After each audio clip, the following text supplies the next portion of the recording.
Estamos con la charla de las 17:30 puntual. Se prepara la diseñadora industrial Romina Teplitsky, de interiores. Bien, diseñadora de interiores. Ella va a estar en representación de Casa Blanco y de World Let's Go.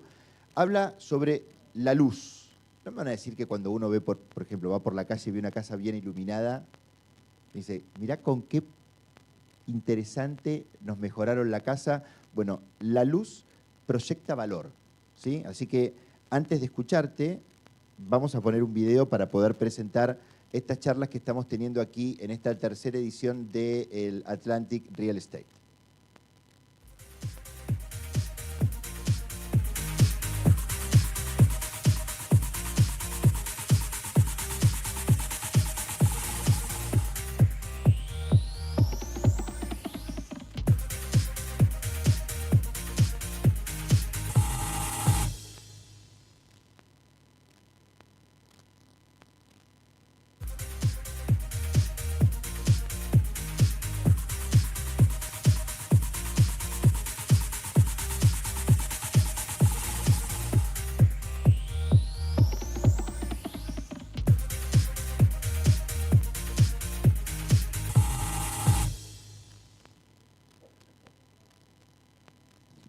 Te escuchamos con atención.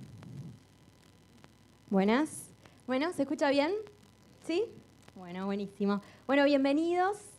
La idea de la charla de hoy es introducirlos un poquito a lo que es el mundo de la iluminación y entender quizás la propuesta desde la luz cuando iluminamos, ¿no? Digamos, de no poner artefactos, sino pensar la luz desde otro contexto, desde enfatizar y enaltecer la arquitectura.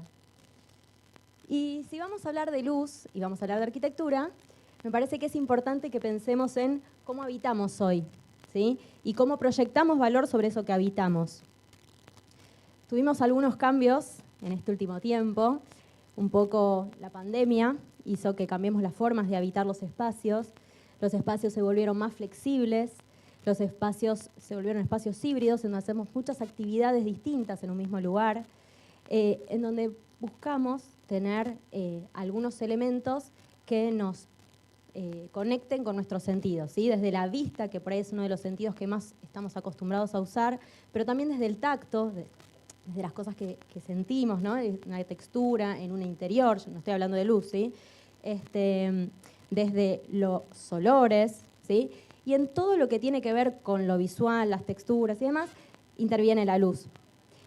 La valorización del entorno natural, hoy por hoy, y todo este evento que tiene que ver con la construcción, tiene que ver con un montón de cuestiones, y yo escuchaba un poco también a los chicos que hablaban en la charla anterior, de qué es lo que uno busca, ¿no? Busca estar en contacto con la naturaleza, con un entorno mucho más ligado a lo natural, y a todo lo que es la luz, el aire, ¿sí? Lo verde, las plantas.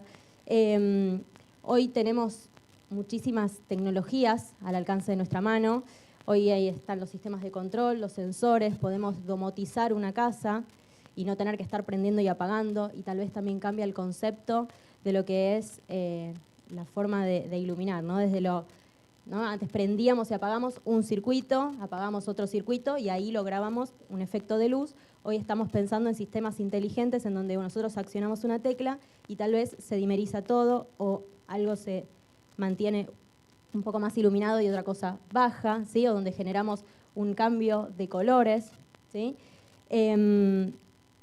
Todo eso se relaciona también con la sustentabilidad, con poder ahorrar en energía, y todos estos conceptos que estamos hablando tienen que ver con que estamos mucho más centrados en nosotros mismos, en hacer actividades. Ya no vivimos para trabajar, ¿sí? Sino que trabajamos, es un momento de nuestro día, pero también conectamos con actividades que nos generen bienestar. Y todo lo que, digamos, estamos hablando, la luz juega un papel más que importante. No solamente la luz natural, sino también la luz artificial, generando espacios de identidad. Entonces, no podemos hablar en luz de iluminar únicamente la función, ¿sí? Es decir, una oficina iluminada, por ejemplo, con paneles 60 por 60, ¿sí? ¿Se ubican lo que les digo? ¿Sí? planta libre, montón de artefactos todos iguales, iluminando parejo, cumpliendo con la normativa, sino que buscamos iluminar ese mismo espacio generando otras cuestiones que tienen que ver con generar una experiencia en los usuarios, que los usuarios generen emociones, que generen otras sensaciones, y ahí se forma la arquitectura de la que estamos hoy apuntando y la que queremos tener, ¿no? La que nos hace sentir bien. Los espacios nos tienen que emocionar, conectar entre personas, con el entorno y diferenciarse entre sí y también diferenciarse de otros espacios. Por ejemplo, si estamos hablando de un edificio, que no parezca cualquier edificio, sino que sea el edificio emblemático de tal compañía o de tal marca o tal cadena hotelera, ¿sí? Entonces, de esa manera, la luz no solamente nos muestra la arquitectura, sino que además la potencia. Vamos a ver un ejemplo, ¿sí? Que es un edificio en Islandia, es una sala de conciertos y un centro de conferencias en Reykjavik, de un grupo de arquitectos. Hay un lighting designer que es bastante conocido, que se llama Olafur Eliasson. Y este ejemplo me pareció súper interesante porque la iluminación en este momento, ¿sí? Es el momento del día, y empiezan a aparecer este tipo de estructuras, que ahora vamos a ver de qué se tratan, y el reflejo de la luz del sol genera distintas situaciones. Todos estos elementos, que son como unos pseudos ladrillos, están hechos con distintos tipos de vidrio que al contacto con la luz generan distintas situaciones. Por un lado, reflejan la ciudad y el momento del día. Si es un día soleado, por ejemplo, reflejan el sol, reflejan el efecto del, digamos, el edificio en el agua, y van rodeando y dando una envolvente a ese edificio. Y, digamos, este grupo de arquitectos y este lighting designer que trabajan en equipo, muy importante trabajar en equipo, esta fachada envolvente la traen a colación de el cañón. Por ejemplo, hay un cañón en donde aparece la piedra de basalto, que es muy característica en Islandia. Entonces, bueno, el edificio está en ese lugar, tiene que ver con ese entorno. Acá hay una imagen en donde se ve la escala de esos cuerpos prismáticos de 12 lados. Hay una de las fachadas que tiene un cuerpo tridimensional, ¿sí? Es como que una persona podría entrar ahí adentro, si no es plana. Y después tiene dos fachadas que sí son planas y que respetan esa misma forma. Y ahí se ve, por ejemplo, que hay una que tiene un color medio celestito. Hay un estudio muy importante detrás de ese elemento en cómo esos cuerpos se van relacionando con la luz artificial y con la luz natural. Están puestos de distintas formas, digamos, de forma aleatoria en toda la envolvente, generando situaciones. En el momento del día, ¿sí? En donde el sol está iluminando el edificio, pasa lo que primero les contaba, y también uno desde adentro del edificio puede contemplar todo lo que es el exterior. Justo esto da hacia el Atlántico. Y cuando uno está en el interior recorriendo todos esos pasillos que conectan la zona de conferencias y la sala de conciertos, empieza a ver este tipo de escenario, ¿no? Es un escenario bastante particular, no es una envolvente de vidrio pareja y continua, sino que uno tiene que mirar toda la envolvente, ¿no? Desde el techo, las paredes, en todos lados ocurren cosas distintas. Y también el edificio empieza a ser dinámico. ¿Por qué? Porque la luz del sol va rodeando el edificio. Cocina, baño y habitación, todo en 36 metros cuadrados. Vení que te muestro el módulo habitacional de Construyo al Costo. Diseño, funcionalidad y calidad. Entonces, esta arquitectura no está pensada solamente desde un edificio icónico, sino que está pensada en base al entorno donde está colocado, ¿sí? Porque no tienen en formato aleatorio, sino que se relacionan con las piedras que les contaba antes. Y además, esos vidrios tienen 12 tipologías distintas. Algunos son transparentes, hay otros que son dicroicos, hay otros que son reflectivos y hay otros que son no reflectivos. Todo eso en contacto con el sol genera distintos efectos que son los que se van viendo en el piso. A la noche, la situación es bastante distinta, pero también está pensada. Estos prismas que yo les mostraba al inicio, estos, tienen unas barritas de LED, ¿sí? No importa el artefacto en sí, ¿sí? Pero son unas barritas de LED que están integradas en la estructura y no están integradas desde cualquier lugar, sino desde atrás hacia adelante para no encandilar a las personas, ¿sí? O sea, esto que a mí me está pasando cuando me acerco acá, que es que me tira la luz y que esto me da la vista, eso no debería pasar. Entonces eso está estudiado y está pensado una respuesta toda en conjunto, es decir, arquitecto, diseñador de iluminación, todos en equipo para que esto funcione. Y de noche se genera esto. Y esto, además, ¿recuerdan que les hablaba del sistema de control también? Bueno, están interconectadas esas células entre sí y van generando distintas escenas que van cambiando de forma rotativa para que el edificio también se mantenga dinámico durante la noche. Entonces es un edificio que resulta icónico, que es pensado por muchos personajes, ¿sí? Que todos con su expertise, con su ojo, intervienen en el proceso y en el proyecto, y entonces generan esta identidad de la que les hablaba al principio. Entonces, en este momento, con este tipo de obras, la luz no es un agregado, no es que tengo boca y pongo un artefacto, ¿sí? Sino que al iniciar el proyecto, pensando también en la luz forma parte del ADN, ¿sí? Digamos, no podríamos haber hecho no podríamos, como si lo hubiera hecho yo, no podrían haber hecho un proyecto de esas características sin haberlo pensado desde el inicio, desde el origen, en conjunto, ¿sí? Entonces, pensarlo desde el inicio nos afecta en la percepción y obviamente le da valor a la arquitectura, ¿sí? Todos queriendo viajar a Islandia ahora, ¿no? Bien, a mí me pasó lo mismo. Entonces, ¿qué pasa si proyectamos sin planificar? Bueno, empezamos a tener conflictos, muchos deben saber de qué les hablo, que se empiezan a cruzar estructuras, instalaciones, cuestiones que tenemos que salir a emparchar, ¿no? Hay que hacer retrabajos, empiezan a haber sobrecostos por esos retrabajos porque alguien los tiene que, ¿no? ir a pagar. Y soluciones que empezamos, ¿no? Como a tratar de ver de qué manera solucionamos esto. Bueno, le bajamos acá, bueno, le subimos acá, bueno, aparece este artefacto, más o menos nos tapa. Entonces, ya esto que estamos hablando no solamente de arquitectura funcional, sino de una experiencia, empieza a estar un poco dudosa, ¿no? De que se cumpla.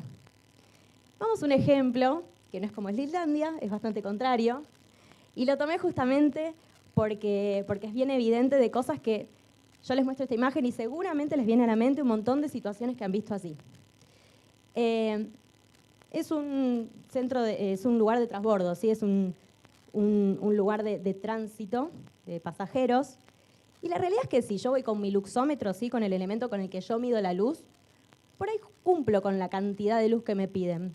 Ahora, si yo pienso en lo que les contaba antes, de generar emoción, de generar que pase algo a la persona que transite ese lugar, y ahí ya estoy un poco dudosa. Y no es que no se haya pensado el espacio. En realidad el espacio está pensado, tiene puntos, cada una de interdistancia razonable, tiene líneas que justo caen al medio de esos puntos.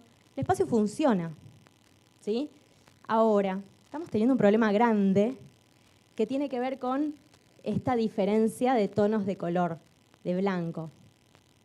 Muchas veces lo que pasa es que los edificios, cualquier edificio del que estemos hablando, se proyectan y tal vez no envejecen de manera esperable o digamos, pensada, y entonces empiezan a aparecer este tipo de problemas que son incongruencias de color, ¿sí? Se hace un reemplazo de una luminaria porque se quemó y se reemplaza por otra del mismo formato, pero sin tener el registro de ángulo de apertura, temperatura de blanco, flujo luminoso, ¿sí?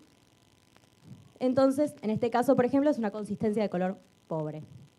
Vamos a hablar acerca de qué factores entonces nosotros tenemos que tener en cuenta cuando proyectamos con luz. No les voy a hablar de factores en cuanto a lo cuantitativo, ¿sí? Porque estamos hablando de otro aspecto de la luz, ¿sí? De lo que se ve y lo que le da valor a la arquitectura, porque todo el resto a veces cumple, pero no genera este alma que estamos hablando. Bueno, vamos a hablar de nuestro Sol. El Sol tiene los distintos blancos. Durante todo el día va cambiando esos blancos. No es lo mismo el blanco que tenemos a la mañana temprano que el blanco que tenemos a la mitad del día, ni tampoco al anochecer, ¿sí? A esto se le llama temperatura de color. genera distintas cosas en las personas. No nos sentimos de la misma manera a la mañana que al anochecer, que quizás al mediodía, en donde la luz es más fría, ¿sí? Nuestro cuerpo está totalmente conectado con la luz, ¿sí? Desde el inicio de los tiempos. Somos seres primitivos. Nosotros podemos generar eso mismo con luz artificial.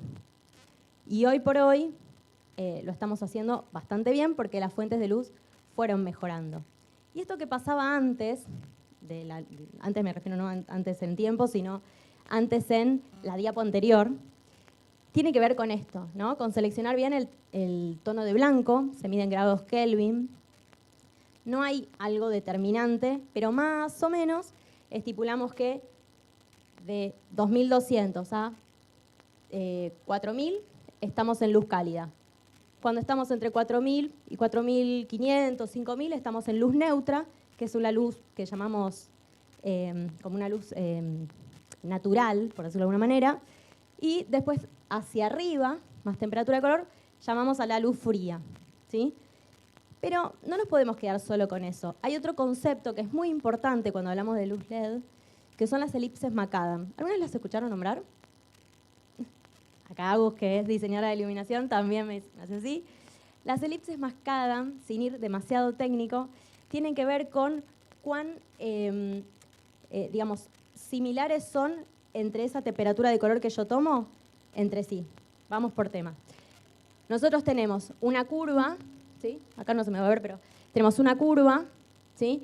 Que habla de las temperaturas de blanco, ¿sí? Lo que es luz día o fría, la natural y la cálida. Y nosotros la gente que fabrica los chips de LED, cuando lo fabrica, manda a hacer un montón de chips, pero no es que agarra todos los 3000 grados Kelvin y los pone adentro de una bolsa y son todos iguales. La realidad es que hay un proceso que se llama binning, que es un proceso de selección de esos chips. Entonces, en tanto y en cuanto, cuando se miden, están más cercanos a los 3000, si yo quiero tomar 3000, no todos van a ser de 3000, hay 3000, 3100, 3150, 2900. Entonces, en tanto y en cuanto la elipse que yo tomo, la porción de selección o el error que yo tomo es más grande, las elipses McAdam son más dispersas entre sí, quiere decir que tengo más diferencia entre luminarias que tengan ese chip de LED y que tengan la misma temperatura de color, ¿sí? Eso quiere decir que un LED de mucha calidad va a tener una elipse McAdam. Cuando yo vea la ficha técnica de quizás 3 pasos o 2 pasos, eso significa que es mucho más consistente el color. Por lo tanto, es un LED de mayor calidad. Me asegura que a futuro, cuando yo vuelva a comprar misma temperatura de color, misma lámpara, seguramente los blancos sean equivalentes o muy equivalentes, o por lo menos que mi ojo no lo perciba. Los LED de baja calidad tienen por ahí una distorsión, una elipse McAdam más grande, entonces toman mayor distancia entre el de menos y el de más. ¿Sí? ¿Se entendió? ¿Vamos bien? Ok, después cualquier cosa me pregunta. Bien. Y si hablamos de temperatura de color, podemos encontrarnos con estas situaciones, ¿no? Espacios exteriores en donde se pusieron luminarias y donde esas luminarias, algunos eligen ponerlas en blanco frío, blanco cálido. Justo antes de empezar la charla me preguntaban, ¿team blanco frío, team blanco cálido? Bueno, es una cosa así que no es un Boca River, acá sería Aldo Civi, ahí está Alvarado. Pero la realidad es que si hay un edificio que tiene un lenguaje de luz, la realidad es que por un tema de fachada y de consistencia debería continuarse, ¿sí? Entonces hay un tema ahí para ver que es el tema de la reposición y de cómo de alguna manera aseguramos que la belleza del edificio, este no es un edificio que sea muy icónico, ¿no? Digamos, es un edificio bastante simple, pero digo, que la belleza del edificio se vea, ¿no? Como envejecer bien a lo largo del tiempo. Bien, otro término bastante importante cuando iluminamos es el rendimiento cromático. Y si hablamos de rendimiento cromático, nos referimos a cuán fidedigno es el artefacto que estoy tomando de los colores que realmente tiene que representar. Para nosotros nuestra primera fuente de luz es el sol y es la reproducción de color 100, sería la manzanita de allá. A medida que nos acercamos a 100, más fidedigna es esa fuente de luz. Entonces, vamos a tratar de tomar siempre fuentes de luz que tengan un CRI o un rendimiento cromático más cercano a 100. En general, los LED de buena calidad hoy por hoy están teniendo más de 90, 93, 97. Por eso decía, estamos bien. Eso nos asegura que los resultados de las texturas que ponemos a nuestros edificios se vean como realmente las queremos ver. Si no, empezamos a tener cuestiones más así agrisadas, ¿no? Colores que no son lo que queremos generar. Bien, acá hay una tablita en donde aparecen algunos ejemplos de lámparas que existen y su posibilidad de reproducir los colores en cuanto a las ondas electromagnéticas. Pero vamos a pasarlo rápidamente. Bien, esto sería una buena reproducción de los colores, ¿sí? Tiendas comerciales son, digamos, un must, no puede no tener buena reproducción de los colores. Cuando voy a comprar algo, esto, que me imagino que todos lo vivieron, que es el sodio de baja presión, luz naranja no termina de, enfatizar ningún color, ¿sí? Porque tiene muy baja reproducción de los colores. Bien. Otra vez volvemos a la dicotomía, ¿no? De si diseñamos con luz o con artefactos, que un poco ahí empezaba la charla. Bien. Para mí siempre diseñamos con luz, claramente, ¿no? ¿Y qué tenemos dentro de la iluminación? Tenemos artefactos que iluminan de forma directa, ¿sí? Nosotros podemos generar iluminación directa, podemos generar iluminación directa con distintos ángulos, asimétrica, luminarias que tienen difusores, ¿sí? Aquellas que iluminan de forma difusa, ¿sí? Digamos de forma pareja. Y todo eso lo vamos a usar para generar luz dura o luz blanda, según necesitemos, para enfatizar nuestros proyectos. Temas importantes que no podemos pasar desapercibido y que en iluminación interior y también exterior es más que determinante. El deslumbramiento, ¿sí? Esto que les contaba al inicio. Es importante poder trabajarlo de forma cuidada, conseguir luminarias o trabajar detalles en arquitectura en donde cuidemos cómo sale la fuente de luz. Hay luminarias que tienen algunos elementos que ayudan, como viseras, como panales de abeja, ahora les voy a mostrar, que ayudan al deslumbramiento, ya que cuando uno está haciendo un efecto de luz, no sea desagradable a la vista. Vamos a aplicar estos conceptos entonces. Acá hay algunos ejemplos, ¿sí? De iluminación ascendente o uplight o indirecta, ¿sí? Iluminación directa, pero dentro de un detalle, en una pileta.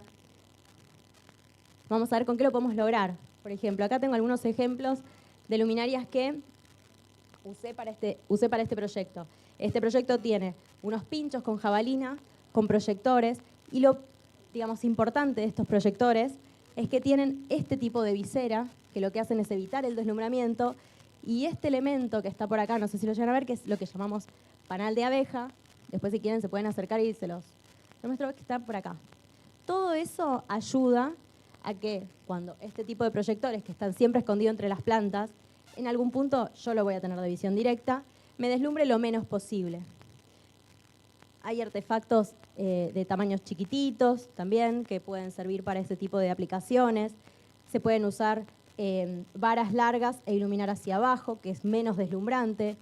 Hay una cuestión que tiene que ver con lo que queremos iluminar, de qué manera lo queremos iluminar y cuál es nuestra idea de partido, ¿sí? No es lo mismo el efecto ascendente que descendente, pero tengo que tener mucho ojo de quiénes van a estar viviendo ese espacio, porque tal vez por una decisión de diseño terminó complicando, ¿sí?, al resto de la gente que está en ese espacio, que en definitiva es la que vive la arquitectura. Este, por ejemplo, el efecto de la iluminación en la pileta está hecha con este tipo de mangueras de luz. No sé si las conocen, lo que es el neón LED. A ver.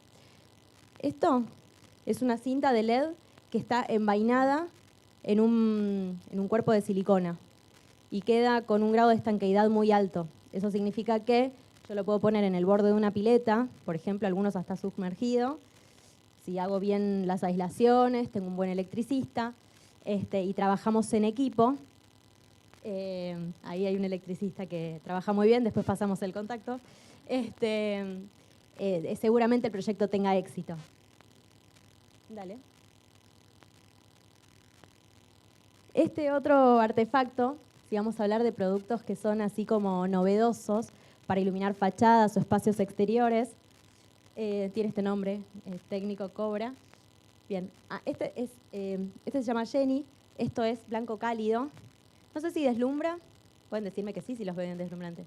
Bien, esto habría que cuidar después el detalle, pero lo que tiene de bueno este tipo de tira es que la luz sale homogénea, ¿sí? No hay nada más feo que los puntos a la vista. Entonces, este tipo de artefactos yo no suelo usarlo así tanto, pero a veces en algunos proyectos se usa de visión directa y tiene ese beneficio de iluminar de forma, digamos, homogénea y constante, sin tener ese problema de los puntos. Esta es una versión del mismo tipo de producto, pero en versión finita, y que curva para el otro lado. Este curva, ya sale la luz de frente y curva, ¿sí? Así, en diagonal, perdón, en el lateral, y este otro sale la luz de frente y curva en su propio... A ver, ahí va. Eso tenía que ver yo cuando estabas con el artefacto prendido. Y este curva en su versión frontal, ¿sí? Entonces depende del detalle que yo tengo que hacer, puedo usar uno u otro. Está buenísimo para superficies curvas, gargantas curvas. Yo lo pongo muchísimo en detalles que van a estar expuestos a la humedad, ¿sí? La verdad que es un buen complemento. Este otro, que ya se los spoileé, es Cobra, que este sí tiene los puntos, pero lo importante de este, a ver, vamos a ponerlo por acá, es que sirve para otro tipo de escala. Es para bañar, por ejemplo, fachadas, o bien para llegar a iluminar, como en ese caso, una losa de forma pareja con mucha distancia. Este artefacto, como ven, si se fijan acá, lo tenemos pegadito a la pared y hay una cierta, digamos, emisión de los puntos. Si lo separamos un poquito, ya eso se pierde. Fíjense en un detalle como ese, depende de lo que yo tuviera que hacer. Si yo lo voy girando o lo que fuere para poder armar el ángulo, realmente es muy... Primero que el detalle es chiquitito y segundo que es un artefacto que se adapta a curvas, que hasta hace un tiempo atrás no había muchos artefactos que esto lo pudieran hacer. En general los bañadores eran todos artefactos o de 60, 1 metro, ¿sí? Centímetros, y uno tenía que armar la curva facetada.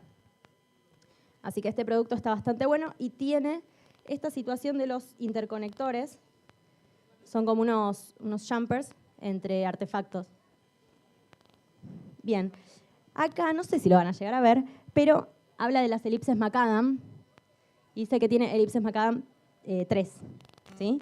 Entonces quiere decir que entre puntos, por más que tengan una pequeña diferencia, el salto no es tan grande.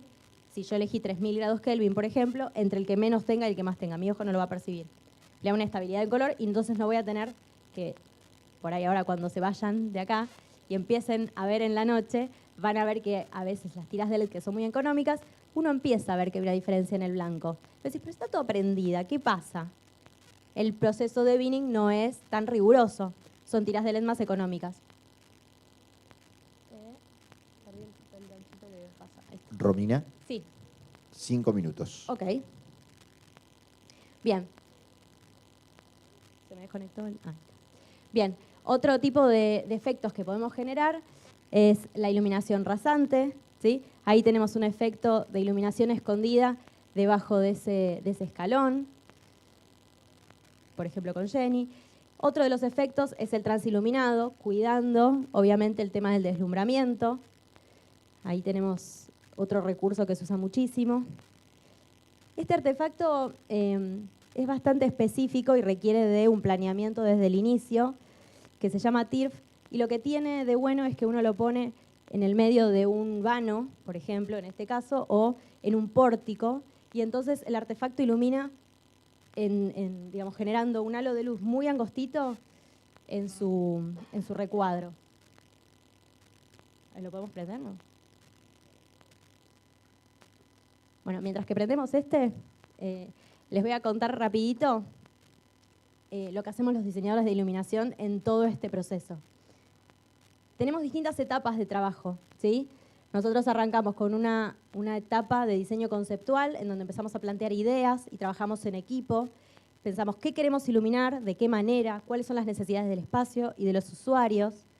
Después venimos a una etapa de anteproyecto y proyecto, donde empezamos planos iniciales, donde hacemos cálculos de iluminación si es necesario, pruebas de iluminación, que son muy importantes. Y después vienen los planos ejecutivos. Tal vez las pruebas de iluminación nos requieran volver a planear alguna cosa y recalcular. No es muy lineal a veces el proyecto. Y en ese momento estamos pensando ya con qué. Es decir, que nosotros pensamos qué iluminar, de qué manera, y después vemos con qué, de lo que hay en el mercado, podemos lograr eso. Y ahí verificamos lo que pensamos. Y después viene una etapa que es muy importante. Trabajamos mucho en equipo con los distribuidores, con los electricistas y, si tenemos sistema de control también, que es la etapa de seguimiento de la obra. Esta es la manera más adecuada de poder llevar adelante un proyecto, no sé si como el de inicio, pero de ese tenor, ¿no? De un proyecto que sea integral. Entonces, de esa manera podemos agregar valor porque el proyecto va a tener coherencia, ¿sí? En lo que es el lenguaje arquitectónico, porque va a tener ahorro de tiempo y recursos, y también porque la calidad espacial y la percepción de las personas que habitan los espacios va a estar mejorada. Entonces, de esta manera creamos valor, creamos identidad y eficiencia. Entonces, para cerrar, me gusta siempre poner una frase, y es esta: la luz no solo ilumina un espacio, sino que moldea cómo nos sentimos, cómo nos conectamos y también cómo experimentamos el entorno que nos rodea. Ese es el poder real de la luz. Bueno, muchas gracias. Gracias, Romina. Muchísimas gracias. Está aquí también en la expo el stand de Casablanco. Romina, gracias por esta explicación. Van a estar más atentos, yo les puedo asegurar. Los vi a muchos mirando los LED a ver acá cómo estaban, a ver si estaban con los colores que tenían que estar. Otro aplauso para Romina. Romina Teplitsky, sobre el valor que le da la luz a cada uno de los proyectos. Cerramos y en un ratito, 18:15, volvemos aquí con otra nueva charla en este ciclo de esta tercera edición del Atlantic Real Estate. Entras, buscas y te mudas. Cama Pro.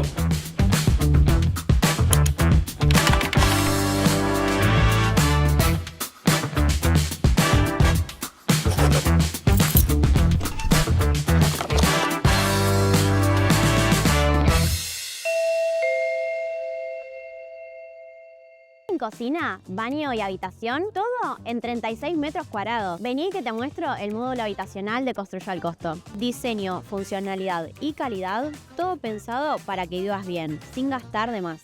¿Tenés un terreno? Ya tenés tu casa. Contáctanos.